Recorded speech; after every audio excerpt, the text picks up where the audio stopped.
Axel Muganwa Rudakubana. Pas facile, hein? Bon, je triche, je l'ai un peu sous les yeux. Puis je l'ai dit doucement. Vous savez pas ce que c'est, hein? Vous savez pas qui c'est. Du coup, c'est qui ou c'est quoi? Bon, avec beaucoup de retard, 26 jours, ça va. On va en parler. A tout de suite.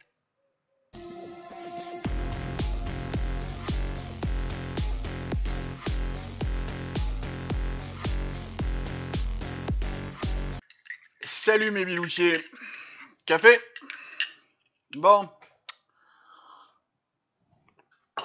On va traiter un sujet avec beaucoup de retard et en plus je le traite en avance puisque je tourne ça. Il n'y a plus d'infos dessus au niveau de l'actualité, donc je me dis allez je vais le tourner, mais je le tourne avec plus d'une semaine d'avance. Le point planning, parce qu'on aurait dû commencer par ça. Il va peut-être falloir que j'apprenne à le gérer autrement avec une incrustation ou je sais pas quoi, parce que avec ce que j'ai tourné comme vidéo en avance, je me sens bien que ça va poser un souci. C'est pas grave. Ne nous égarons pas, disait-on au départ. Demain, nous allons parler d'évolution des dépressifs et du volume de cachets distribués. Je suis un peu concerné et j'avais envie de parler de ça pour finir les vacances. Je trouve que c'est une bonne idée. Oui, parfois j'ai des bonnes idées. Après-demain, je vais me faire des copains. On va parler du QR code. Ouais, mais non, je vous en dis pas plus. Plus pour envie. Allez. L'actualité en retard. 3 fillettes mortes. 8 de plus blessées, dont 5 dans un état critique, à date du 2 août 2024. Un suspect, un Rwandais de 17 ans, qui serait atteint d'autisme. Bah ouais. Source de la BBC en description. Axel Muganwa Rudakubana. Quand on s'entraîne un petit peu, les noms exotiques, qu'ils soient en allemand, en russe ou en rwandais, ça se prononce très bien. Hein. Faut juste faire un petit effort. Il serait catholique. Il serait né au Pays de Galles. Alors j'emploie le conditionnel pour faire comme tous ces journalopes qui pensent qu'il est l'assassin présumé, parce qu'on n'en est pas sûr. Il y a 25 témoins, il y a son ADN, ses empreintes partout, mais on n'en est pas sûr. Bon, un peu à me gonfler ce genre de truc, assassin présumé, meurtrier présumé, blabla blabla. Commence à être chiant ces trucs. Dans Paris Match, on peut lire, et justement, vu que j'ai toujours pas de prompteur, ça n'a pas changé depuis hier que vous avez vu la vidéo où j'en ai parlé. Vidéo que j'ai pas encore tournée, juste pour vous perdre dans l'ellipse temporelle. Et je viens de finir aussi Umbrella Academy pour les histoires de lignes temporelles, je vous le recommande. Donc, lecture de Paris Match. Paris Match, hein, bonne source d'information, très fiable, hein, bien entendu. Il rentrait de l'école en chantant, il ne sortait jamais, nous ne les... Alors lui, sa famille, hein, c'est le note de la rédaction. Nous ne les avons jamais vus, nous ne leur avons parlé que pour leur dire bonjour en 7 ans, a déclaré au Mirror, c'est Paris Match qui parle du Mirror, hein, un voisin de la famille d'Alex, résidant à Banks, dans le Lancashire, au nord-ouest, c'est dans le nord-ouest de l'Angleterre. Perso, je pense que si tu parles pas à ton voisin, c'est qu'il y a un souci, un gros souci. Et je vois bien, je parle pas à mes voisins me parlent pas. Moi, je suis dans un état de dépression profond. En fait, je crois que je suis en train de lutter avec ce qu'on appelle maintenant un burn-out. Mais le burn-out, c'est jamais qu'un état plus profond de la dépression, de ce que j'ai compris.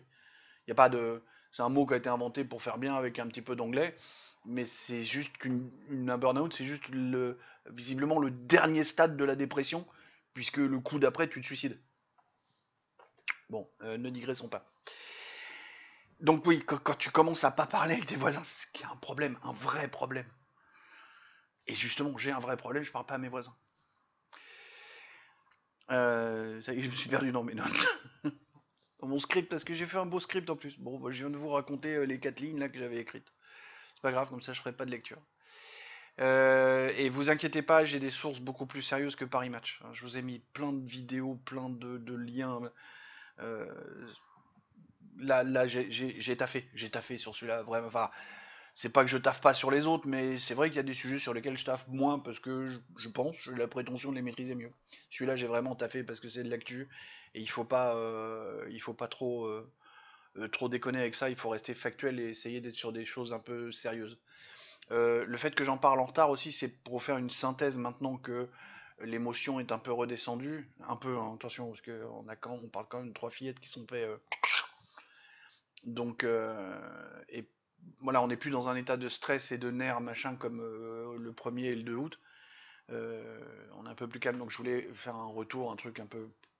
Hein, comme la semaine prochaine, ça va parler de choses telles que Nord Stream.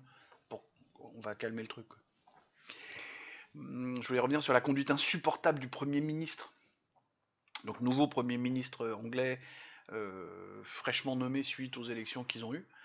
Hein, Sunak dehors, Kermaster, merde. Alors là, lui, j'ai oublié de noter son nom et je me rappelle. Master, Kermaster, je crois, c'est ça. Hein. Bon, le mec, il vient poser une gerbe de fleurs et il se barre aussi sec, sans un mot, sans rien pour les familles. C'est. Enfin. Et puis surtout, le temps qu'il a mis à se bouger le fion pour venir présenter ses respects et ses condoléances aux familles. Je veux dire, il y a 3 heures de route de ce que j'ai vu sur la carte. Il y a 3 ou 4 heures de route entre Londres et l'endroit où ça s'est passé. Le mec a mis 2 jours à venir. Enfin, les réactions du ministre de l'Intérieur. Quelle connasse celle-là. Enfin, hallucinant. Bon, bref, je vais pas revenir sur tout le détail de ça parce que vous avez vu forcément tout ce qui s'est passé.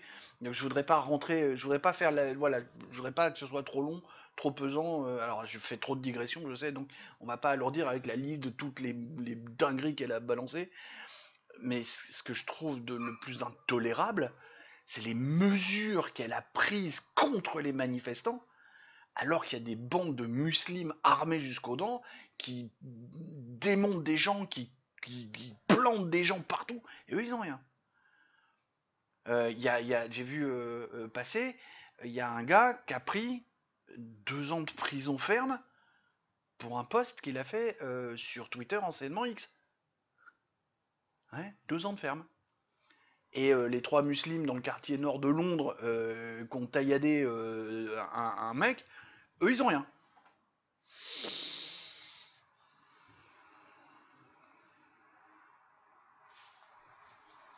On est sur YouTube, il paraît qu'il faut pas trop prononcer trop de mots. Vous m'avez compris. Puis si je viens de perdre la moitié de mes abonnés à cause de ça, bah tant pis pour vous. J'en ai marre. L'école de danse. L'école de danse et de yoga sur le thème de Taylor Swift. Bon, pourquoi pas. Oui, je veux dire, les gamines, elles sont en admiration devant cette chanteuse-là. J'ai pas bien compris ce qui se passe autour d'elle. Visiblement, ça a l'air d'être une bosseuse, ça a l'air d'être la nouvelle Madonna. La bosseuse, la nana qui se défonce, qui fait tout ce qu'il faut. Bon, pourquoi pas. Je n'émets aucun jugement, je la connais pas. Je veux dire, je connais à peine ses chansons, donc c'est pas ma cam. Moi, j'écoute du métal, j'écoute du métal. Voilà. Bon. Je vous avoue, je sais pas trop quoi faire de cette info parce que d'un côté, elle paraît insignifiante, et de l'autre côté, j'ai entendu 3 4 infos dans les derniers mois avec des choses autour de Taylor Swift. Et la plus importante, c'est dans je sais plus trop quel pays, il y a un de ses concerts qui a été annulé parce qu'il y avait un risque trop important d'attentat de la part des musulmans contre elle.